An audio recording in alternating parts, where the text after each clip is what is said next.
नमस्कार दोस्तों, मेरा नाम है दीपक एंड स्वागत है आपका हमारे चैनल मार्केट पथ में। बात करेंगे इस वीडियो में केमिकल सेक्टर की बहुत ही तगड़ी कंपनी है एंड वो है रेन इंडस्ट्री के बारे में। देखो, रेन इंडस्ट्री जो कंपनी है इसके बारे में हम थोड़ा जानेंगे एंड इसके रिजल्ट आया है उसके बारे में जानेंगे एंड इसके चार्ट को भी हम लोग एनालाइज करेंगे। तो अगर चैनल पर नए हैं तो चैनल सब्सक्राइब कर ले ऐसे ही रेगुलर वीडियोज़ के लिए।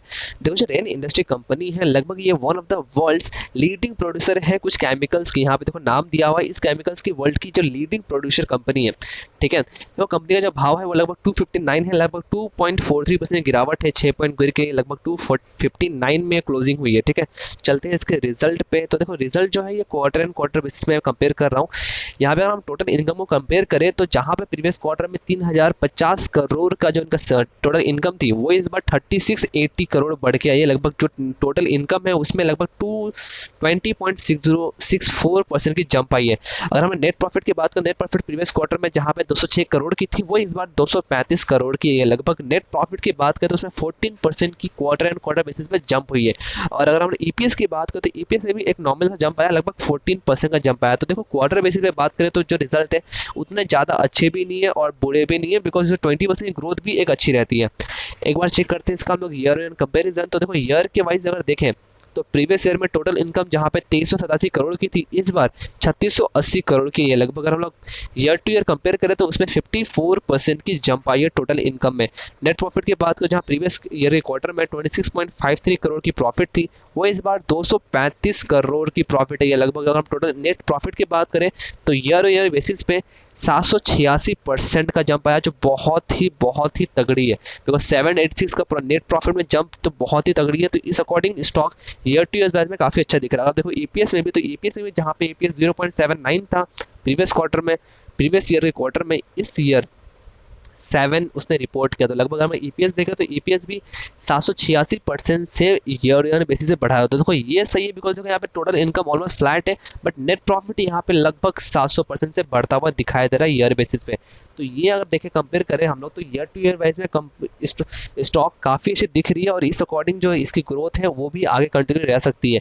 एक बार चलते हैं इसके चार्ट पे। देखो, ये स्टॉक का चार्ट है, ये स्टॉक का चार्ट बहुत ही इंटरेस्टिंग है बिकॉज 2008 से लेके ये स्टॉक 2016 तक लगभग 8 सालों तक एक ही लेवल पे था। वो लेवल था लगभग नीचे में 22 का लेवल एंड ऊपर में 4450 का लेवल, उसी लेवल पे लगभग 8 साल में था।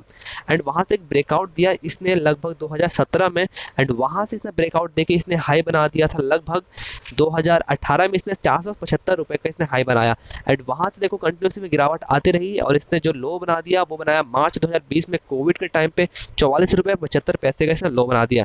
एंड वहाँ से देखो जो इसमें तेजी आई है मंथली वाइज ये बहुत ही स्लो मूविंग है। आप देखो 44 का लो बनाने के बाद इसने रिसेंटली जो हाई बनाया वो 269.50 का बनाया, थोड़ा स्लो भागा बट देखो ये कंटिन्यूसली एक हायर हाई की तरफ भागा। मैं वो देखे चलता हूँ इसका वीकली चार्ट पे।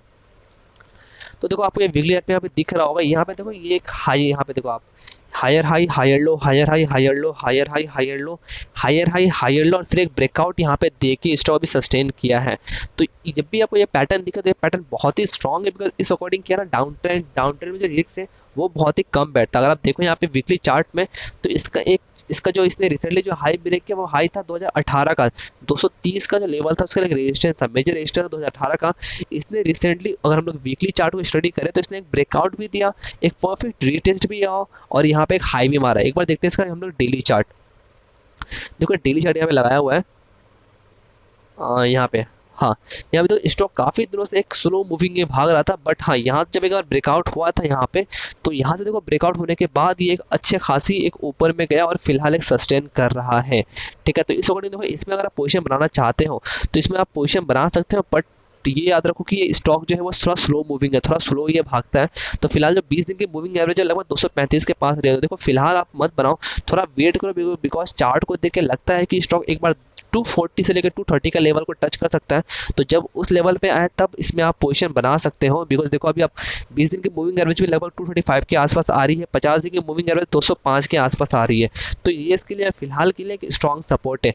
देखो स्टॉक का जो बेस्ट पोजीशन रहेगा पोजीशन बनाने के लिए वो रहेगा ऑलमोस्ट इस लेवल पे जो कि है 230 से लेकर 240 का। और मार्केट थोड़ा ख़राब होता है तो 230 से लेकर 240 का जो लेवल है वो लेवल पे इस पर आप बाई कर सकते हो।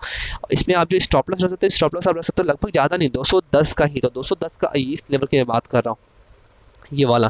तो 210 के स्टॉप लॉस के साथ 230 से लेकर 240 के बीच में से आप बाय कर सकते हो। तो टारगेट की बात करूँ तो मुझे लगता है स्टॉक अभी जिस तरह से भाग रहा है, ये स्टॉक बहुत ही जल्द, क्योंकि अगर इसको एक सस्टेन कर गए यहाँ पे, तो आप देखो अगर इसने मंथली क्लोजिंग में काफ़ी अच्छी खासी दी, तो इसको अगर ब्रेकआउट देखे यहाँ पे स्टॉक बहुत ही जल्द ऑलमोस्ट ये 500 के पार जाएगा। तो लगभग यहाँ से देखें तो ऑलमोस्ट 100% के रिटर्न यहाँ पे दिखते हैं, और डाउन साइड रिस्क बहुत ही कम दिख रहा है यहाँ पे, लगभग आप देखो तो बहुत ही कम है। ठीक है, एक बार देखते हैं इसका हम लोग 5 रिटर्न। तो देखो लगभग आज इसमें ऑलमोस्ट 1.77% की गिरावट है। एक वीक की बात करें तो एक वीक में ये स्टॉक लगभग 2.86% तक ऊपर है। एक महीने की बात करें तो एक महीने में ये स्टॉक लगभग 34% तक के पॉजिटिव रिटर्न दिया है। ईयर टू डेट की बात करें तो 2021 में स्टॉक ने 106% तक का रिटर्न दिया है। एक साल की बात करूँ तो एक साल में स्टॉक ने 173% तक के रिटर्न दिए। 3 साल की बात करूँ तो 3 साल में स्टॉक ने 35% के रिटर्न दिए। एंड 10 साल की बात करूँ तो 10 साल में स्टॉक ने रिटर्न दिए हैं वो है लगभग 623% का। तो ठीक ठाक रिटर्न यहाँ पे दिख रहे हैं। तो कंपनी अभी भी एक मिड कैप स्टॉक है, 8,917 करोड़ की मार्केट कैप है, बट ये मिड कैप यहाँ पे आगे जाके आपको लार्ज कैप बनता हुआ दिख सकता है। हमने रिजल्ट को एनालाइज कर लिया है, देखते हैं शेयर होल्डिंग पैटर्न। तो प्रोमोटर के पास 41.14% की होल्डिंग है, एफ के पास 10.61% की होल्डिंग है। एफ ने 3% हिस्सेदारी घटाई है इस क्वार्टर में। म्यूचुअल फंड के पास बहुत ही कम 0.04% की हिस्सेदारी है। नॉन इंस्टीट्यूशन इन्वेस्टर के पास 48.16% की हिस्सेदारी है। देखो मेजॉरिटी शेयर होल्डर जो है वो नॉन इंस्टीट्यूशन के पास में है, गिरवी रेखा एक भी शेयर्स में है नहीं। म्यूचुअल फंड की 7 स्कीमों के पास 0.04% का स्टेक, यानी कि बहुत ही कम है। एफ की बात करें तो 90 एफ के पास 10.61% का स्टेक है।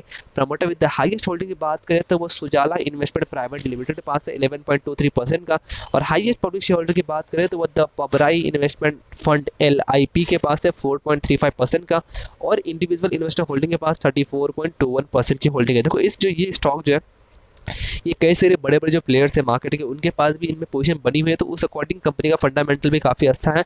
और कंपनी के जो रिजल्ट आए हैं, रिजल्ट देखो ऑलमोस्ट 800-700% का जंप नेट प्रॉफिट में छोटी नहीं मानी जाएगी, सीधा 26 से लेके 235 करोड़ के नेट प्रॉफिट। तो इस अकॉर्डिंग, और चार्ट पे भी स्टॉक काफ़ी स्ट्रॉन्ग दिख रहा है, तो इस अकॉर्डिंग आप इसमें आप पोजीशन बना सकते हो। बाकी पैसा आपका, डिसीजन आपका। वीडियो चले तो वीडियो को लाइक करें, चैनल पर नए तो चैनल सब्सक्राइब करें। वीडियोस के लिए मिलते हैं दूसरी वीडियो में, तब तक के लिए धन्यवाद।